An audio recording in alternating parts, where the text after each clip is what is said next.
My name is Mary Gallagher and I am an alcoholic. And I'm so grateful to be here and grateful to be sober. By the grace of God, Alcoholics Anonymous, love and fellowship and good sponsorship, it hasn't been necessary for me to take a drink since the 10th of August 1984. And for that I am truly grateful. I would like to thank, first of all, Dave McKay for calling and asking me to come and speak. Thank you very much. It's always an honor and a privilege to do service, Dave.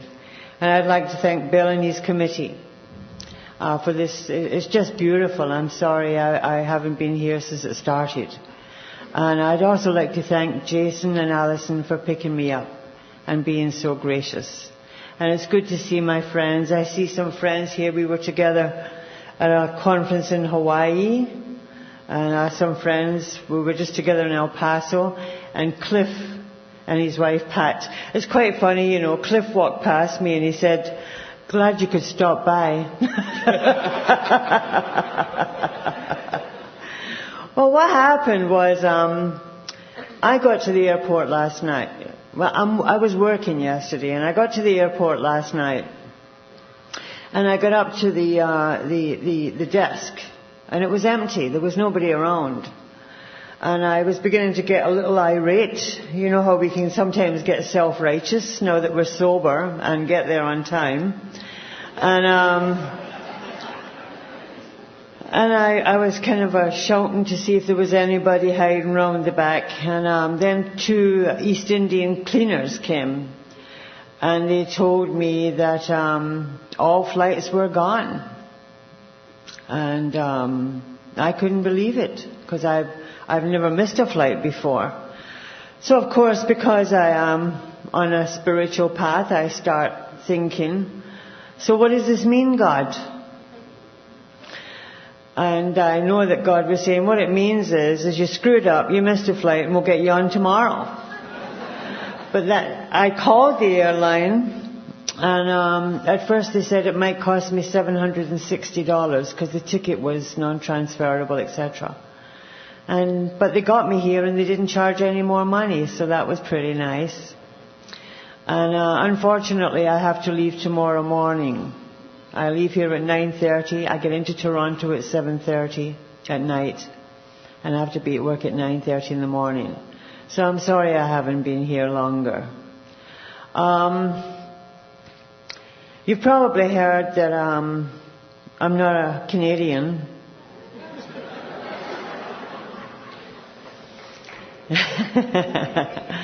I kind of found Canada the way Columbus discovered America. I was looking for something else. But I did find sobriety in Canada, and for that I am truly grateful. You know, a lot of things have happened to me in the last year, and I'll embroider on them a little bit later on. But in the big book it says the things that happen when you put yourself in God's hands are better than anything you could have planned. And last September I moved out of Toronto and I moved 2 hours north to a place that in summer has the largest freshwater beach in the world, and in the winter is a ski resort. And there's a lot of snow there, but I have my own little bungalow. I was able to buy a little bungalow there. And it's an amazing thing to me, because there was no road anywhere from where I'm coming from. And it's only by this fellowship and the grace of God and being able to take instruction and just, you know, sometimes it looks like nothing's happening in our lives, but there's always little things going on underneath. And eventually you will see changes come about. And I truly believe in the 5 and the 10 and the 15 and the 20, these multiples of 5 that happen in our life, because it is an ever-changing transformation that we are going through. I mean, this 12th step means much more to me today, because I've been changed and changed and changed until finally I have become a citizen of the world.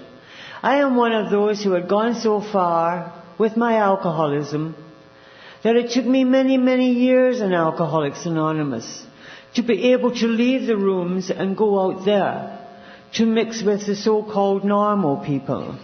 It was not easy. But now I do that. And I just feel it's a miracle. I'm so grateful. I was born in Glasgow, Scotland, and my parents were Irish.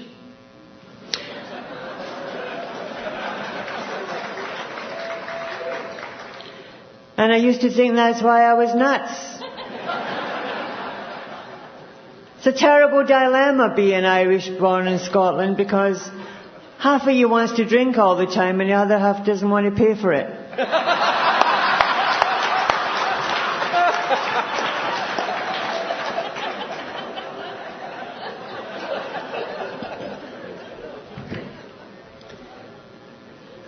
You know, we just had in one of our readings that nobody likes to think he is mentally different from his fellows. Well, I always knew I was mentally different. I knew from before I drank.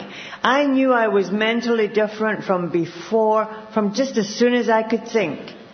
And how did I know that? Because people were always saying to me, "You are mentally bizarre."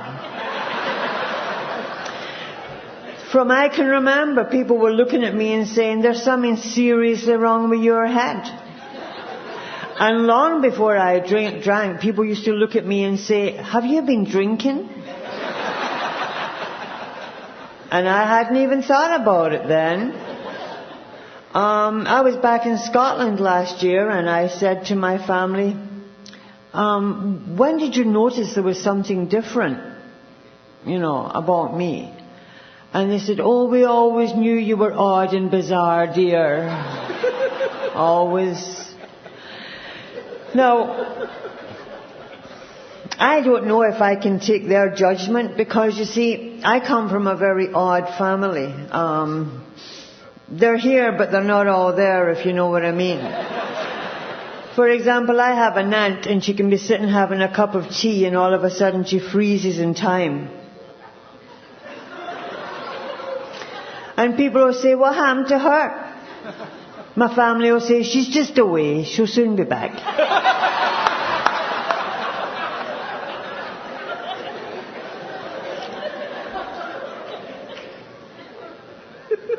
So, it was really different. There was never alcohol allowed in my home. But all the men, my uncles and my grandfather, they were what I would call weekend alcoholics. And they would go out and drink and then come home, and it would be bizarre. And they'd always promise me, my grandfather was my hero, and he'd promise me he'd never drink. And every Friday and Saturday night that I could remember, he was drunk. And I saw what a change it was in him. And every Friday and Saturday night, my grandfather would come staggering down the street, walking that walk that the drunk walks from east to west. And the neighbours were all behind their curtain laughing at my hero. And my granny was behind her curtain with a rolling pin and a rosary. And every Friday and Saturday night there would be war in my home. And I said, "I will never drink. I don't want my family waiting with weapons behind the curtains for me." And I swore I would never drink. I was born with something a lot of alcoholics have, although you will never hear Al-Anon give us any credit for it. And that is, I had a high IQ. And the only thing a high IQ has done for me is I've never completed anything I've ever started. When you have a high IQ, you're restless, irritable, and discontent. And you get bored very quickly. And anyway, because of this high IQ, I was sent to a convent to be educated by the psychopathic nuns. And I truly believed it was the nuns who screwed me up. But what I was to find out is that the nuns were trying to teach me to have character. I did not know that character is something you do when nobody's looking. I was thrown out of that convent at 15 years of age, and I never drank till I was 25. But you see, I truly believe this, that when it says in the big book that some of us are born that way, it is my opinion, please keep an open mind, that I was born with a peculiar mental condition that is called alcoholism after the drink. because they don't have a name for it before the drink. I wish that someone had gone to my mother many years ago and said, Mrs. Gallagher, you've given birth to an alcoholic. Sad but true. Put a little liquor in her bottle.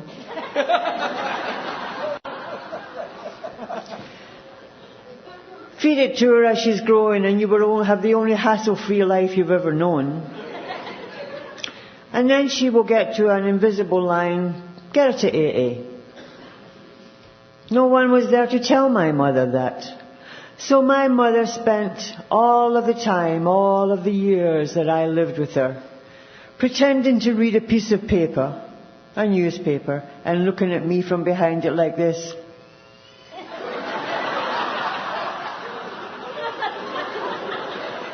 And she used to say to me, I don't know where you came from. It was not easy. And also in Scotland, there is a lot of religious bigotry. Let me say now, so I don't forget. I want to thank you, America, for giving all of us Alcoholics Anonymous. I am so deeply grateful to the United States of America, because if it wasn't for USA, there would have been no freedom to have a God of your own understanding. I truly believe that God picked this place and Bill and Bob because of the openness and the freedom of the religious thought that actually is the mainstay of this program. I am truly grateful.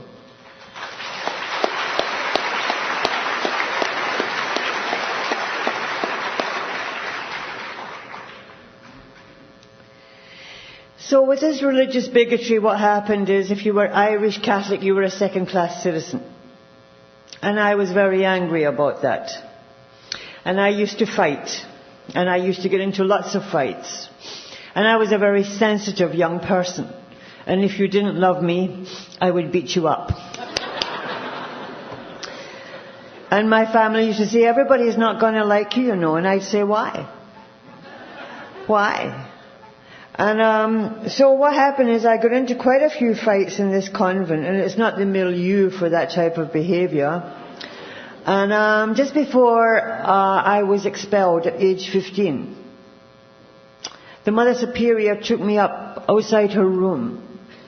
And she said, if you read that sign up there, it might do something for your measly little life. And I read the sign, and it said, of courtesy it is much less than courage of heart or holiness, but in my walks to me it seems that the grace of God is in courtesy. Now way back then I wanted nothing to do with the grace of God nor courtesy, but many years later it was to come true when I came through the doors of Alcoholics Anonymous and you gave me courtesy. It was through the grace of God that you were able to give me courtesy and bring me in here so I could get well. And I'm so grateful. I eventually went down to London, England. I was very angry with the English as well. I used to say, I was trying to get home rule for Scotland, and it never worked. And I used to say, if the Americans could get freedom from the Crown, why can't we? And I just generally, I was angry at everybody. I seemed to be looking for something to project this anger onto.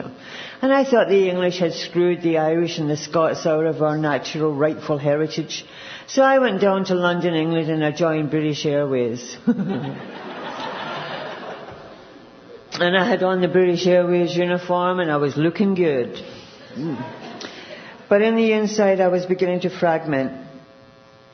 If you ask me what is the condition of what I believe is the alcoholic prior to the drink, which is a very specific type of personality, I would say to you, it's a feeling of never being a part of the world. It's a feeling of being somehow inferior, yet feeling better than. It is a feeling of being on the outside looking in. These were all the feelings that I had inside of me. And I also felt as if there was something that was wrong with me. And I couldn't put my finger on it. It was like there was something missing in my makeup, and I didn't know what it was. But I thought that if you looked at me, you would know. If you looked too closely, you'd know that there was something missing in me. So I used all the type of behavior that we use to cover it up.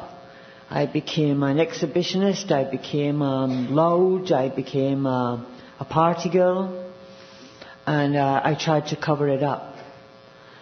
But when I was 21 years of age, I went to 2 psychiatrists in London, England. And I told them how I was feeling, that I was having panic attacks. If you read Bill Wilson's biography, you'll know before he drank, he had panic attacks and palpitations. And I was having all of those. And I sat down and I told these English psychiatrists about this and asking for help. And they looked at me and they said, "You're Irish, for God's sake." I don't know what that meant. Anyway, it became so unbearable and nothing was taking the focus off of me. Everything was about me. So I did the next best thing to drinking I could think of, and I got married.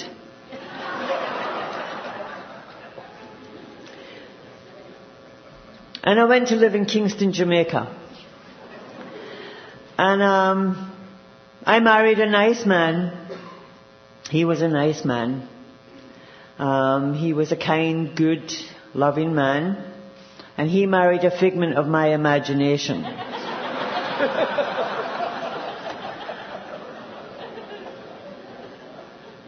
And it was a good life in Jamaica. Things were good. There was maids and gardeners. And after a year or more, my first son was born. And I loved that child. But just after he was born, I thought I was going insane.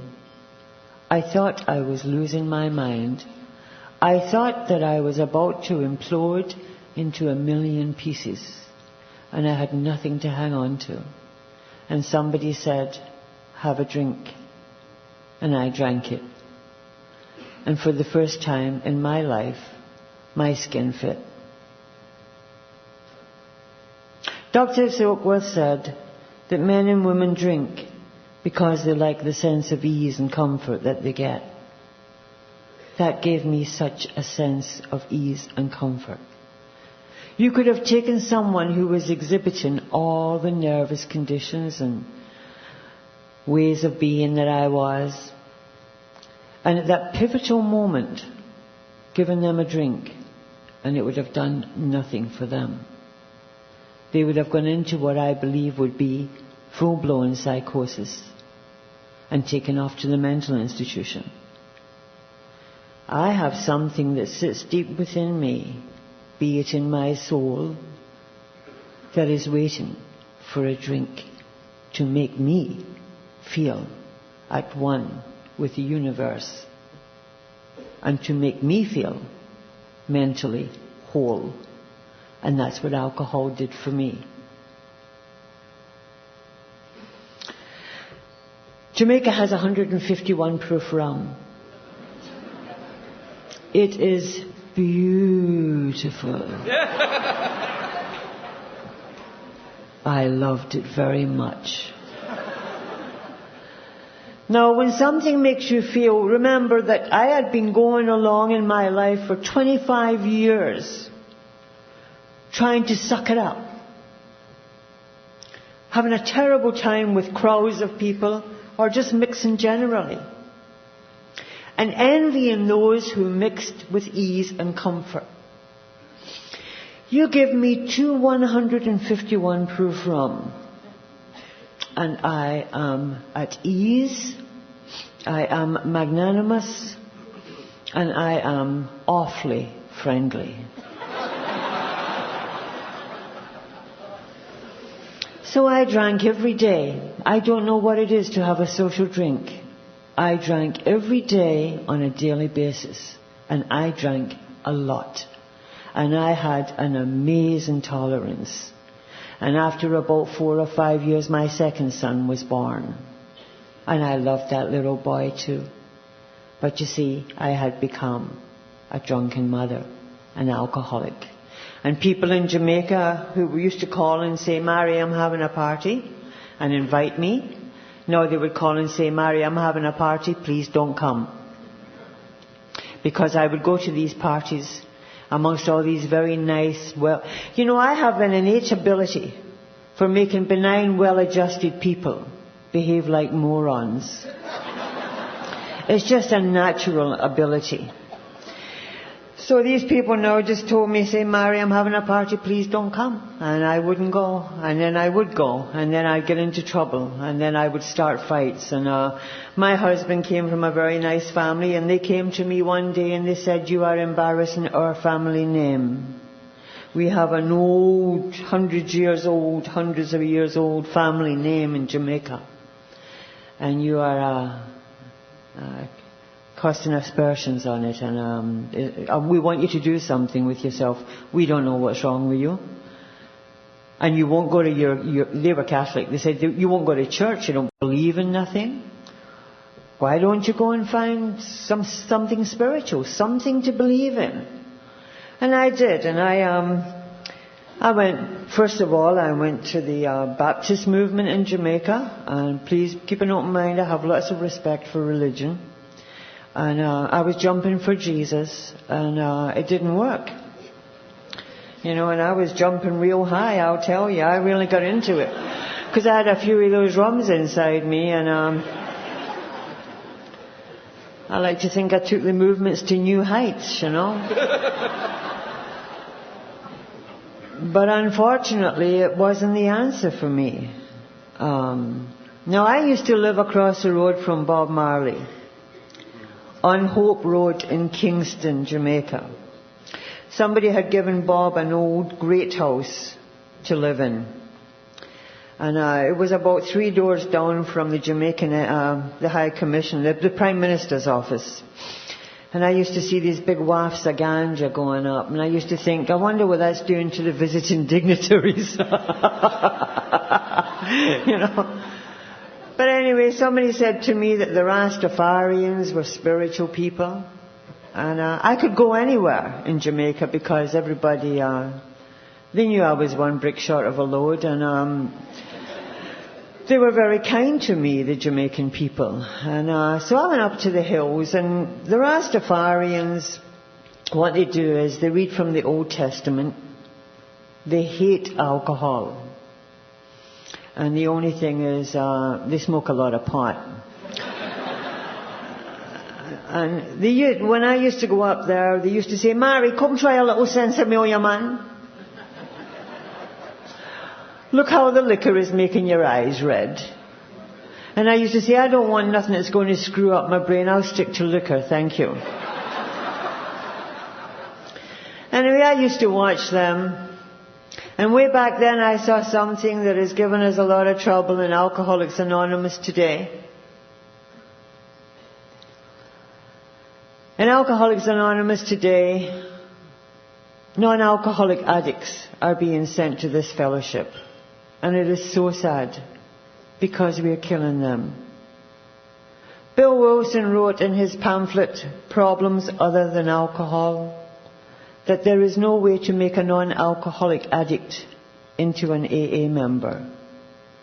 He says if we do, we'll kill them. And they can't help us, because the most important thing is one drunk talking to another. If you don't have a drunk story, how can you help anybody? And I didn't know all these things then. And I'll just tell you this very quickly. There was 2 beautiful women sent to me a few years ago, and they were basically dying. And they had been in and out of AA for years. And eventually I sat down and spoke to these 2 women. And they admitted to me that they were not alcoholics. That they had gone to a treatment center, and the treatment center had told them, because it's all one disease, to come and change the wording of the first step to suit them. To pretend to be alcoholics. And they were dying. Because they couldn't identify. And they got into service very heavily. But it didn't help them. And I'm happy to say to you today They both have a few years in CA and NA, and they're doing very well. And I say, thank God for that. But way back then I knew nothing about these things, so I would watch the Rastafarians, and they would roll a big spliff. And it was so big you couldn't even see their face. And they would go, I just want to mellow out, man. Have a little vision. And they would lie down and meditate. That's not me. When I drink, I want action. When I drink, I want justice. When I drink, I want love. I will eventually end up lying down whether I want to or not. But not right now. So they bid me adieu. And couldn't help me. And eventually, because I became very obnoxious. You see, I think that is essentially my personality, was very obnoxious and very rebellious. And I decided to divorce my husband, and I took my 2 sons and I left the island. And my boys were 5 and 9.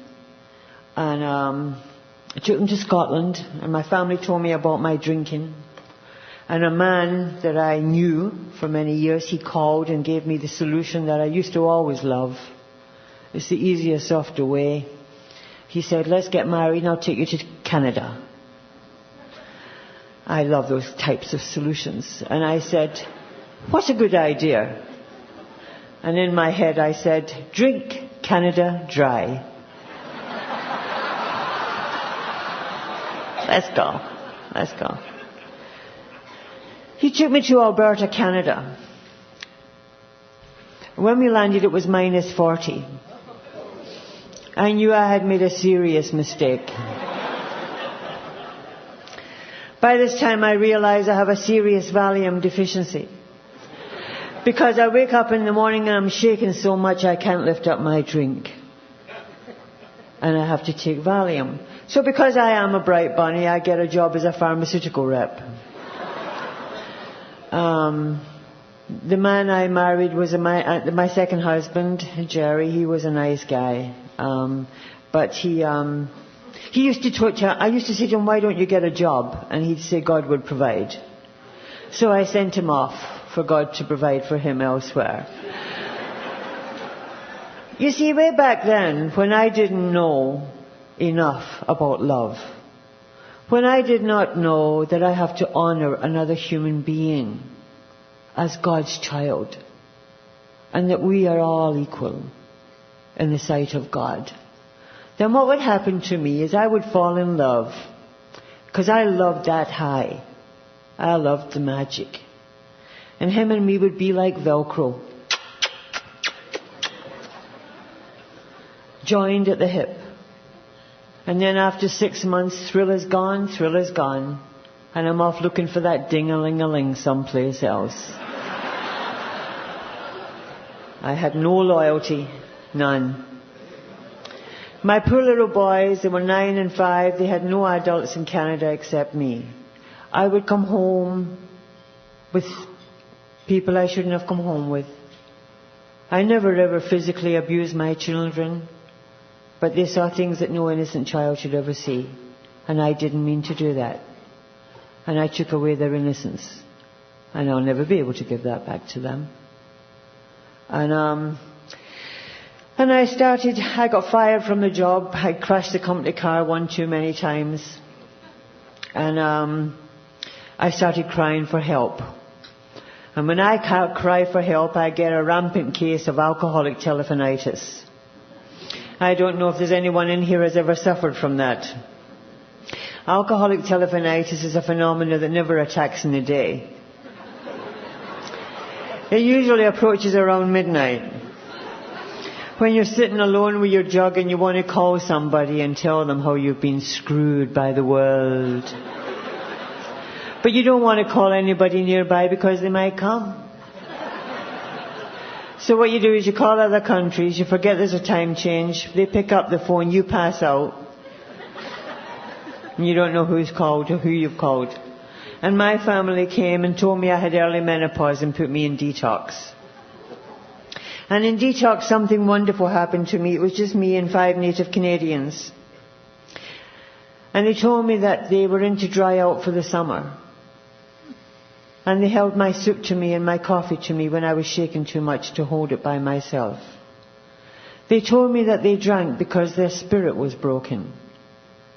And I could identify with that at some level.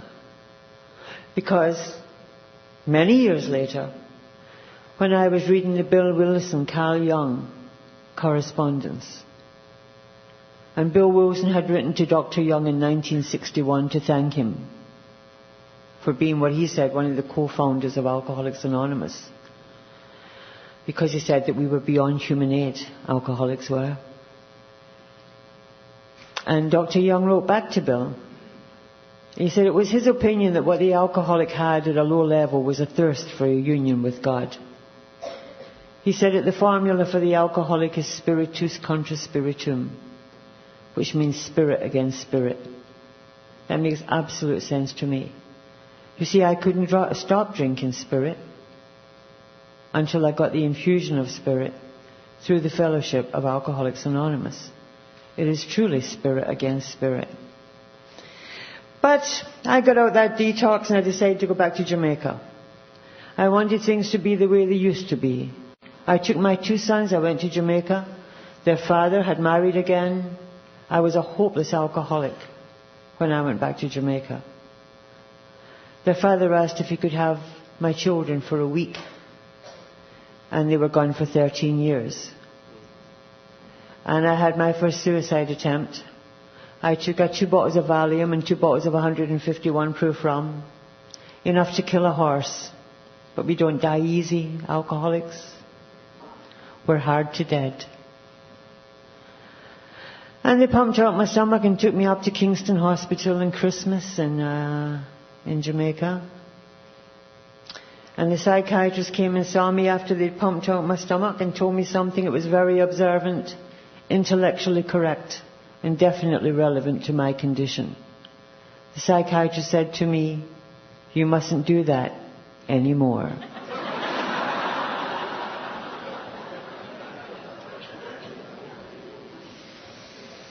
I have a lot of remember whens, but to me and to other people they'll say, "You've got a lot worse remember whens than that." And yes, maybe. But the one that sticks in my heart is that I was living in an old run-down hotel in Kingston and drinking all the time and finding tourists. If there's any tourists here who were in Jamaica in 1980, I'd like to make amends. Your American author, Scott Fitzgerald, who died of alcohol-related problems, he wrote that in the real dark night of the soul, it's always 3 o'clock in the morning. It was always 3 o'clock in the morning for me. You see, what I would do is I wanted an alcoholic to drink with me. I didn't want a normal person because they'd just end up calling me a lush. I wanted someone who drank like me, to go through the night with me. Not because I wanted sex or passion. I wanted someone to go through the night with me because the loneliness was like a knife cutting through my heart. And also, when him and I drink together, I begin to look beautiful to him. And he begins to look real good to me. And we wander off into the enchanted cottage. And things become possible as we drink.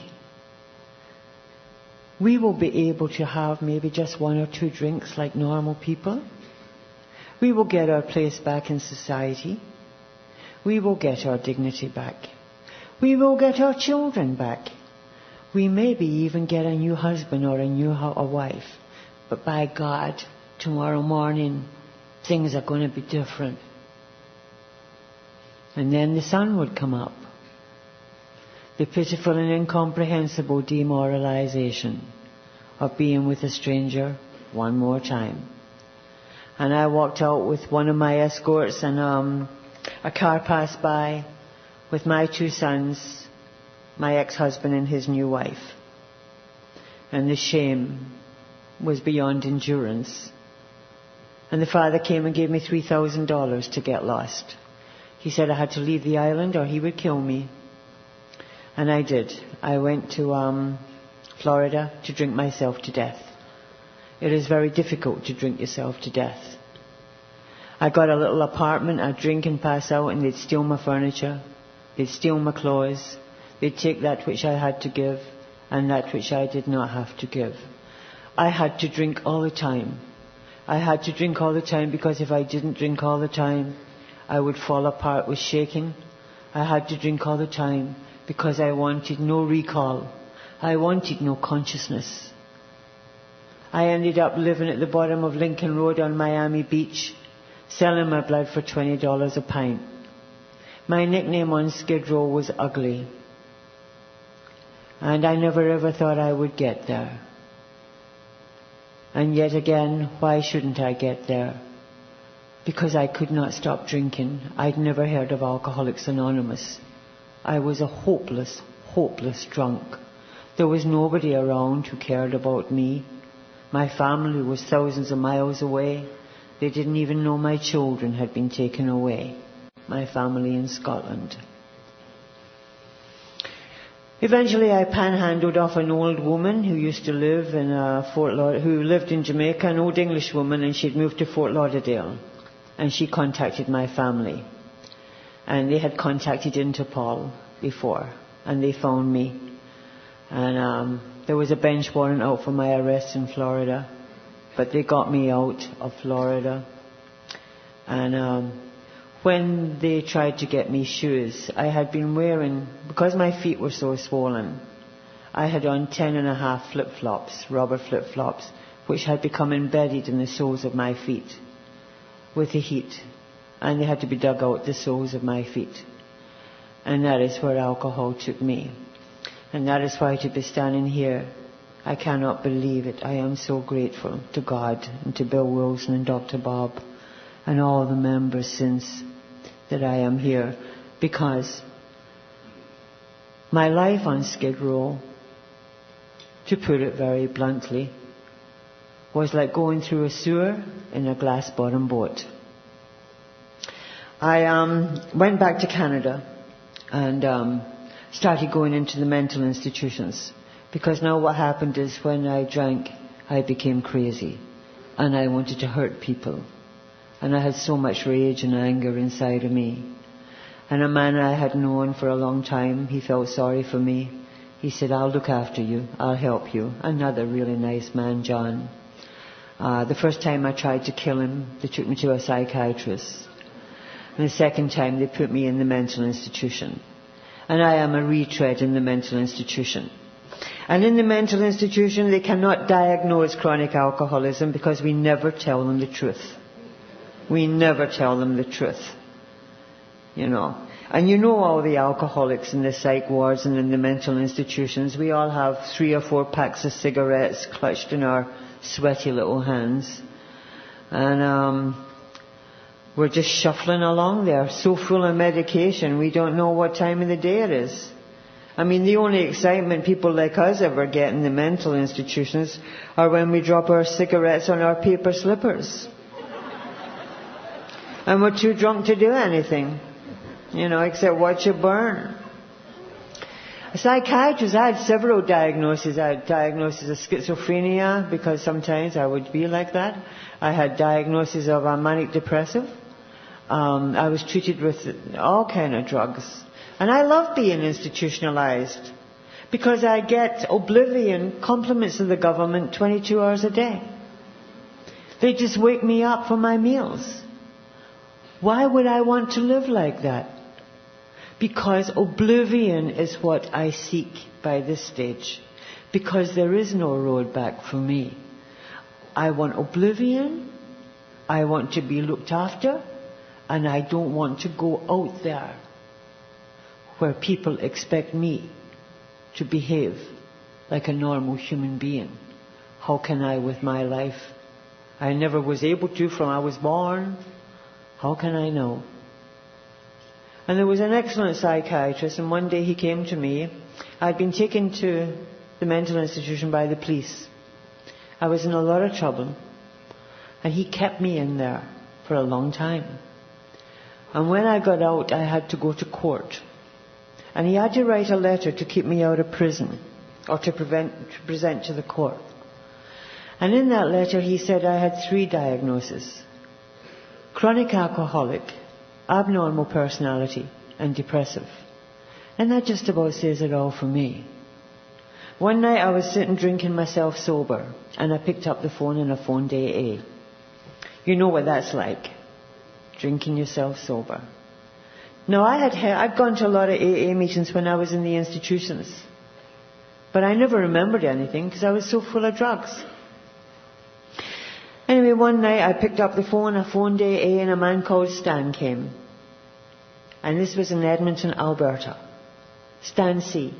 He had 29 years sobriety. And he sat and he told me his story. And I told him a little bit of mine. And this was like 3, 4 o'clock in the morning. And he said, "Mary, I think you're one of us." I said, "Stan, I know I'm an alcoholic, but I'm also nuts. I got a psychiatric report that says I'm nuts." He said, "Mary, the 12 steps of Alcoholics Anonymous is like 12 adjustable wrenches. They fit any nut that comes through the door."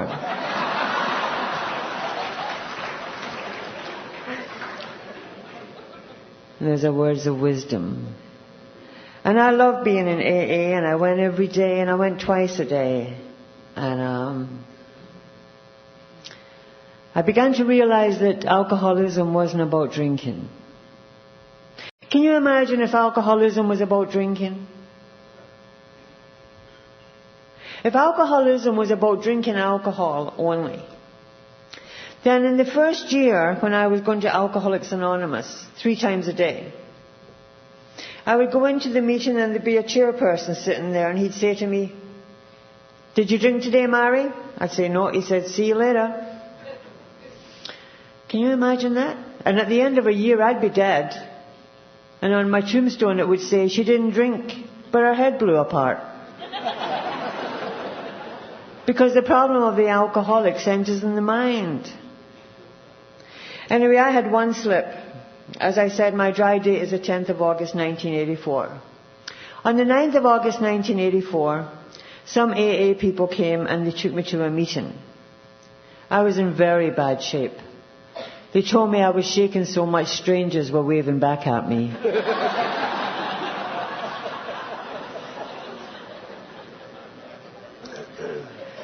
And that night a little gal called Linda spent the night with me.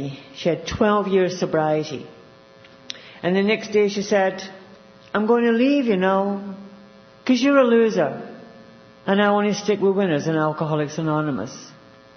But before I go, I'm going to ask you to kneel down and say the 3rd step prayer." And I said, "Sir, I don't kneel for nothing." And then something said, "Think of your children's eyes." And I knelt down and I held her hand and I repeated the 3rd step prayer after her.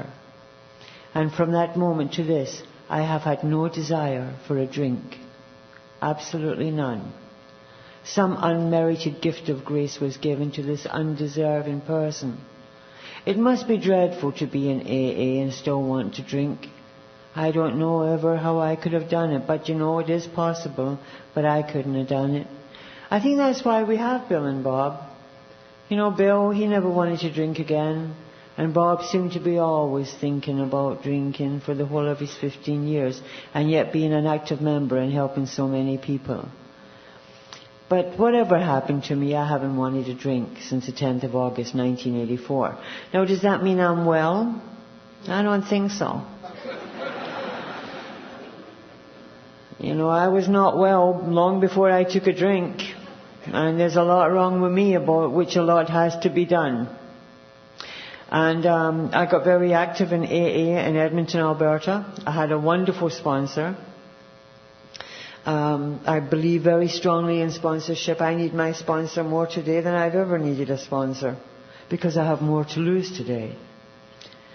And because I'm changing all the time. Because I do the work. And that can be an explosive combination sometimes if you feel you're having a little bit of success in life as well. So I need a sponsor very deeply.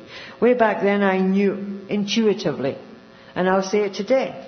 If you said to me, what is the key to sobriety?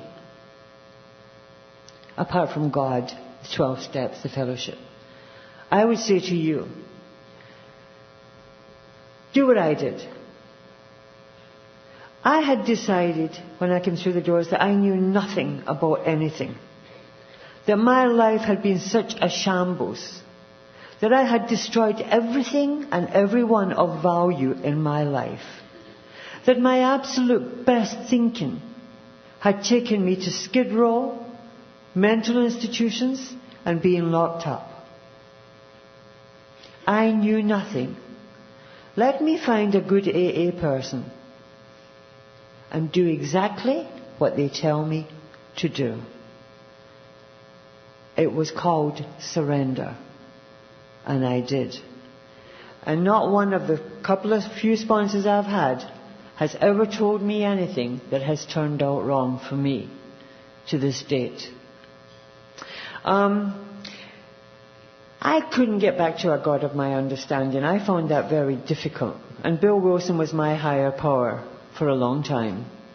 Because I loved Bill Wilson. I loved everything he wrote. It spoke straight to my soul.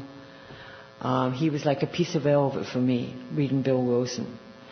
And then the old timers came to me and they said, Mary, you have to find a God. So I went about looking for God. And one day I was down in the Alano Club in Edmonton, Alberta, and there was this old woman speaking from the Northwest Territories. And she doesn't mind me saying this. She was the most spiritual woman I'd ever heard, except she was saying things like, as a drunken woman I never went to bed with an ugly man, but I sure woke up with a few. She said, but I don't do it anymore because I am a lady in Alcoholics Anonymous. And I went up to her and I said, who is this God you have? I'm looking for God. She says, Mary, my God's called Harold. I said, Harold? I was expecting something fantastic like Zeus. She says, well, you know that prayer, Our Father who art in heaven, hallowed be thy name.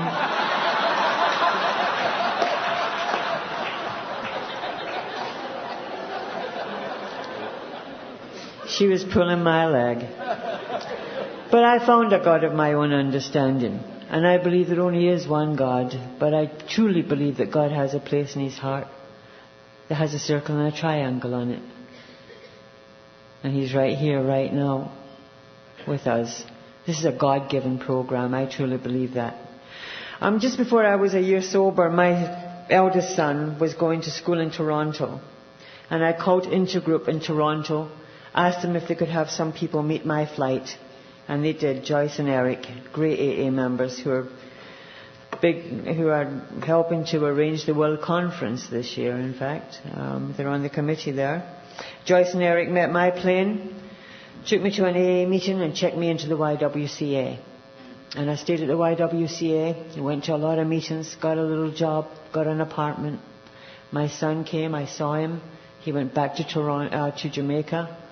And I was 2 years sober. Now, the old-timers in Edmonton used to say, Mary, we usually say no relationships for a year, but for you it's 2. Because you have a propensity for getting married. By that time, I had been married 3 times, married and divorced. So I was 2 years sober, and I went to a meeting one morning, and all the yellow had gone out my eyes, and I was feeling and looking quite good, thank you very much, and I looked down the table and I saw him. And I just knew that God had sent me my reward. And he was looking back at me with those eyes. a couple who are getting married soon in AA were talking to me today, and I said to them, you know, if two AA people get married and they're both working their program, it can be beautiful. But look how if they're not. Or look, you know, in the 12 and 12, in the 12 step and the 12 and 12, Bill Wilson writes in there about when boy meets girl on AA campus. And he says in there that they should both examine themselves, that there is not some deep underlying disorder that will prevent them from having a relationship. I didn't see that. So John and I fell in love in the rooms of AA. And here's what happens when boy meets girl on AA campus. You both still go to a lot of meetings, but now you're going to see him and her. And you have on your peacock feathers, and you strut your stuff in the rooms of Alcoholics Anonymous.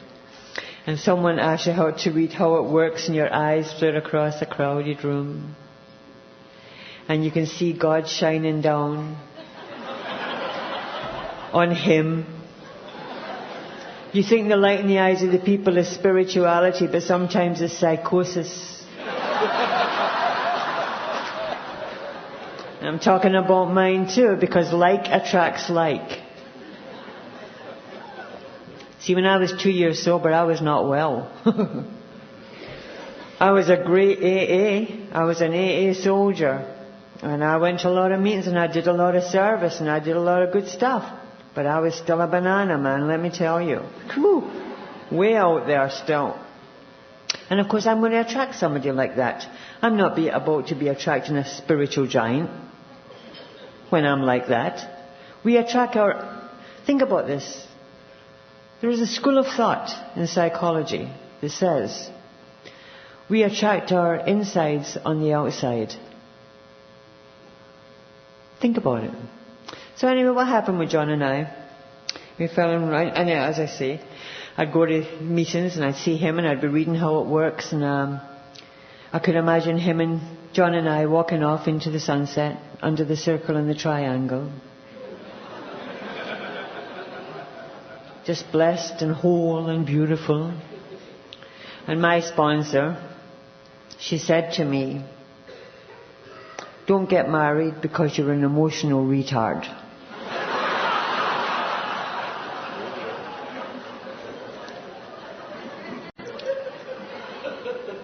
And I knew she was jealous. I knew that. So John and me eloped. We got married in Florida. So here's what happens. When you fall in love and you both haven't had the personality change, and it's not just one time round the steps. Some of us need a lot of personality change. I just happened to be one of those people. And so did John. So we had a little personality change, but not enough. And here's what happens in the close proximity of marriage when you're both still sick.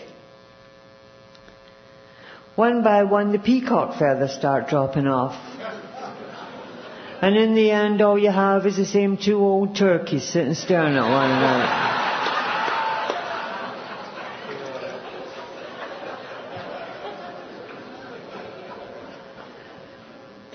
I had to get out of there because we were psychologically killing each other.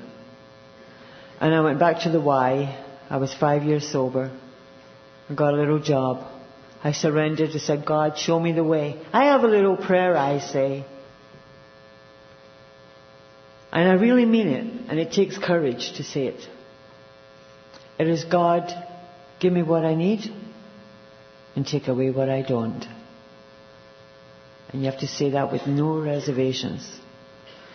And I got a little apartment, got a good job, and then I got a call from Jamaica saying that my children were acting up and they were living with their old granny, that they'd been kicked out of the father's house. And I spoke to my sponsor and some other people. They said, you better go back to Jamaica, make amends to the island.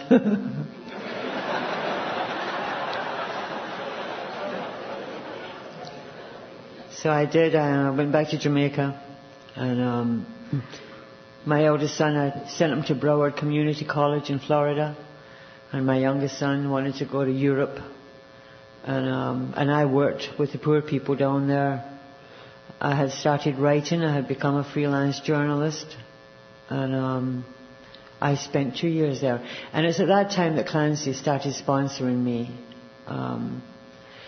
I didn't want to drink again. I was active in AA. There's not a lot of long-term sobriety in Jamaica, but there is a lot of AA meetings. And what happened to me is I was about 9 years sober, and I was beginning to think there was maybe still something wrong with me upstairs.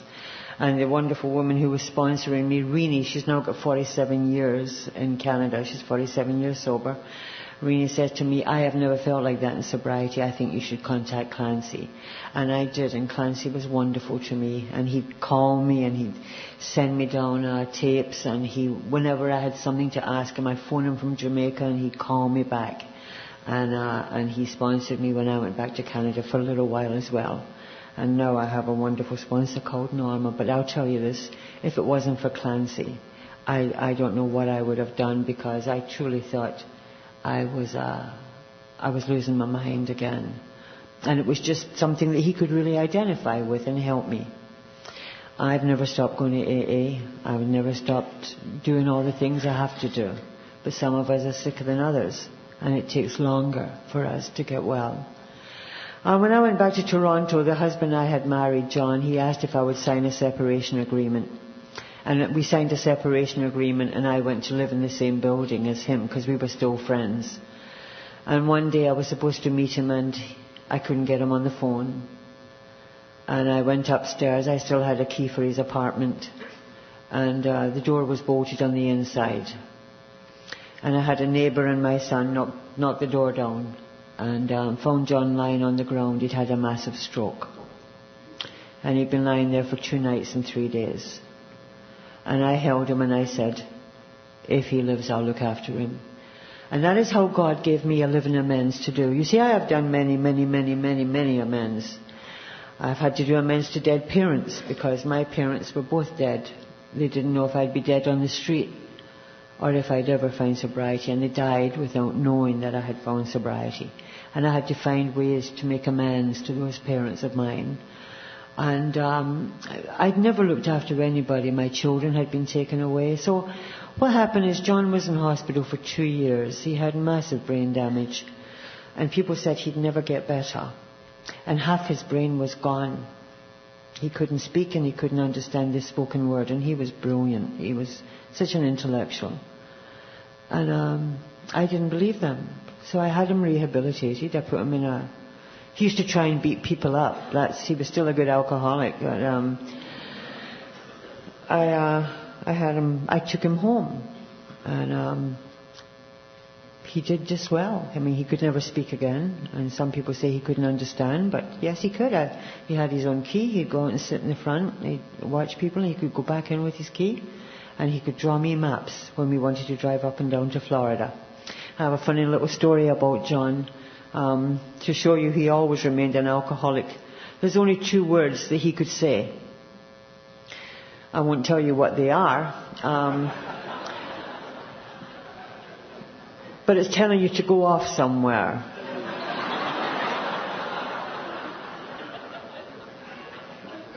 And one time we were driving through Georgia, and I was speeding because John had a way of letting me know when he wanted to go to the little boys' room.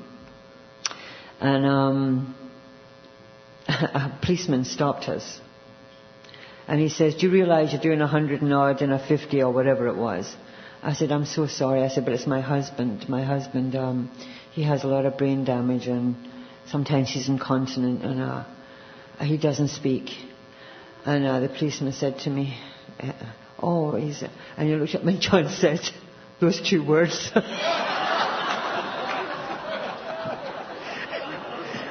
And the policeman said, I thought you told me he couldn't speak. I said, honest to God, phone the hospital. But so I looked after John. You see, I think that we have to be aware and ever vigilant. You see, I don't know when I'm amended out. God has it. It's in the mind of God. No, not in the mind of anybody else. I'll do everything that I'm told by my sponsor to do regarding amends. But I don't know when I'm amended out. And what happened was, God gave me John. And that way I made amends for the 2 sons that I could never bring up because I was a drunk. And for the parents that I could never look after because I was too drunk. And for all the other people I'd been irresponsible with. John lived with him and I. We were together for over 7 years. And as I say, he never spoke again. But I'd take him to his AA meetings and he'd get his medallions. He died on October the 20th, 2001. And just before he died, I read him How It Works. And then I held him till he grew cold. And I had finally finished something of worth for another human being through the grace of God and Alcoholics Anonymous. And it was a wonderful thing. And I'm so grateful I was allowed to do that God trusted me, because he was childlike, John was. And I never ever raised my voice to him in all that time, because he was a treasure. It's taken a lot of things to do. I have a little story I'll tell you. You know, as we walk in this journey, we come upon our defects of characters. I come upon my defects of characters in subtle ways. And I don't always get them all at once. I truly believe that God gives me these things to deal with when I can handle them. For example, I had been at home with John for years, and I'd been doing a little freelance journalism. But when I bought this little house last October, my bank manager said, okay, now you have a house, you've got to go work to pay for it. And I hadn't worked for years, and you certainly don't get much for writing, freelancing. So I went back to work last December, and I love it. But what I found out when I went back to work that I never came face to face with is that I still want to be number one, and that I am very competitive. I can't believe it. I'm ashamed of myself. I'll just give you a little example. There was something I had to, let's say I'm entering something, and it's for a particular salesperson, and they've got a number. Now, since I started, I've had top sales every month. Yes. Spiritually, yes. The grace of God. But anyway, I happened to be entering these figures, and let's say her number's 204. No, mine's is 204, and hers is 201. I said, there's nobody around. I could enter this one, just this one, in mine. Now, I was already way ahead. And in 1 second, I pressed my number instead of hers. You know what happened? The complete system went down. Boom. Boom. You see, the spiritual life becomes as sharp as the edge of a razor. The things that I used to get away with, I can't get away with them anymore. I'll tell you the cantaloupe story. There's another way that I truly believe. Please keep an open mind. This is how the God of my understanding works. I was 9-10 years sober. I go to the supermarket. I see cantaloupes. I really want a cantaloupe. The cantaloupes are $2.50. I say, I'm not paying $2.50 for a cantaloupe. So I get all my other shopping. I'm checking out, and there's a cantaloupe in a paper bag at the end of the counter. And I say to myself, it must be God. I was 10 years sober. I take the cantaloupe home. I had $40 in an envelope that somebody had given me for a ticket for something. I cannot find the $40. I say, God, the cantaloupe was only $2.50. Where's my $40? Now, I used to be a big-time thief. I have 2 sleepless nights over a cantaloupe. I phoned my sponsor. My sponsor says, "You got to take back the cantaloupe." I said, "I ate it."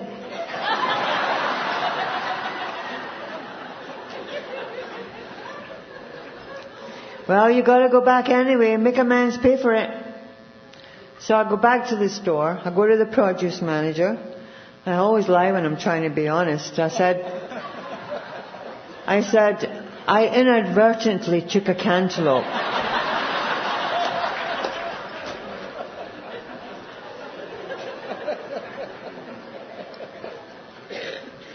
And I'd like to pay for it.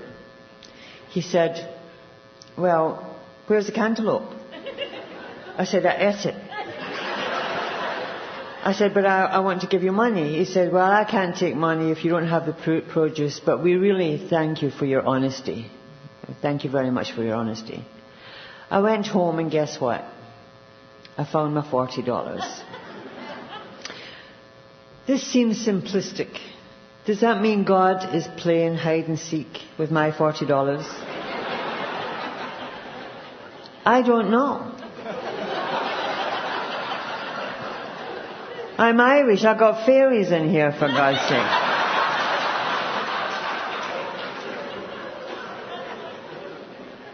But all I know is that for everything I do these days, there will be a price.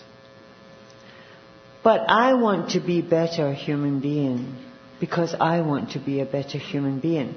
My two sons came back to me when they were 21 and 24. They came to live in Canada. We lived together for a couple of years. They were driving me nuts because I love them, but they're bananas completely. And they're now both self-supporting through their own contributions, and for that I'm happy. They're both married.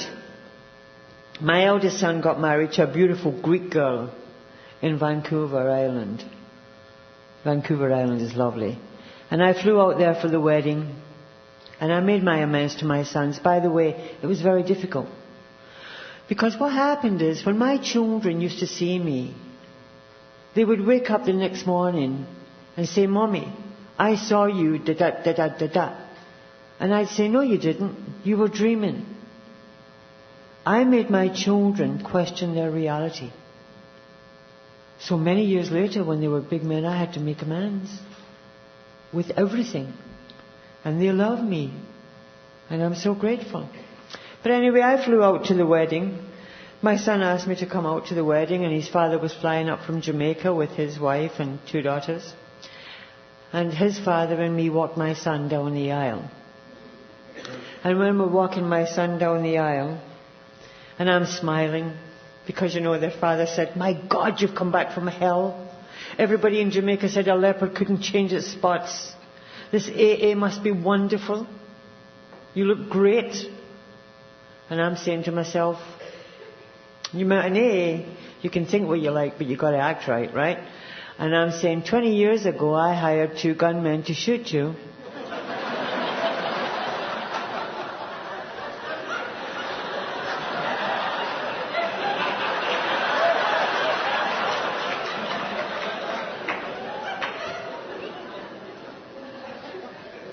But I was too drunk to carry it out.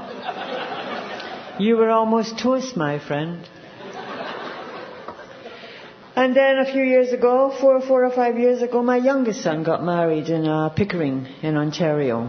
And my son, Mark, who was born in Jamaica, he got married in a kilt in a Ukrainian Orthodox church. My son in BC has given me 2 little granddaughters. Their names are Nina and Annabella. And the other day, Nina called me and said to me, "Shanma, when are you coming? I can't wait to see you, Shanma." Shanma is Irish for old mother. That's what they call me, Shanma. "I can't wait to see you, Shanma. I look at your picture. I love you more than fresh vegetables."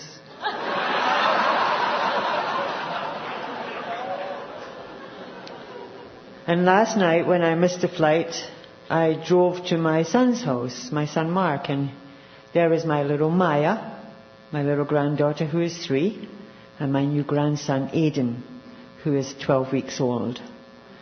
And Maya For the first year and a half of Maya's life, I looked after her. It was just like being with my little son, Mark, because I was an alcoholic from when he was born. And I got that year and a half to bring her up. And she tells me she loves me more than the moon and the stars.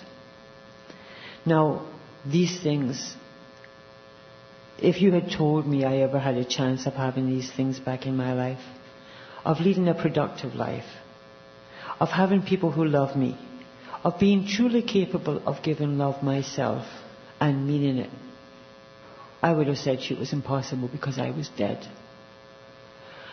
The journey in Alcoholics Anonymous, the journey in sobriety, is so difficult sometimes because we are conscious.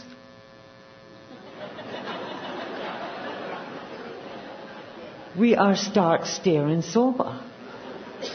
And reality sometimes, quite frankly and philosophically, sucks. But we are able to walk through it without... I truly belong in La La Land. You know? And yet I am able now to cope with reality because I do what AA... We don't understand what AA has given us yet. This is such a miracle.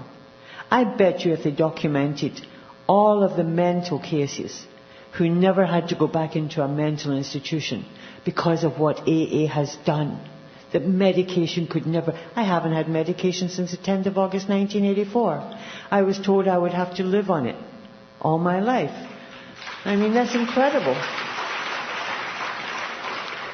And I don't say that to hurt anybody or to criticize. That's not what I'm saying. I had no ulterior motive in making that statement. It came straight from my heart. That is just my story, and we're all different. Today, as I told you, I give service. I live in my own little home, and I go to work every day. And I love what I do. The 12th step is the best step in that. That way we are becoming citizens of the world. We're beginning to give out what was freely given. And this earth of ours that I love so much too. Just to be a part of it and to be walking it and not abusing it. Bill Wilson said that Alcoholics Anonymous is not a success story. Rather, it is the chronicle of our colossal human failure, turned to usefulness by the divine alchemy of a loving God. Thank you very much for having me here in San Diego. Thank you.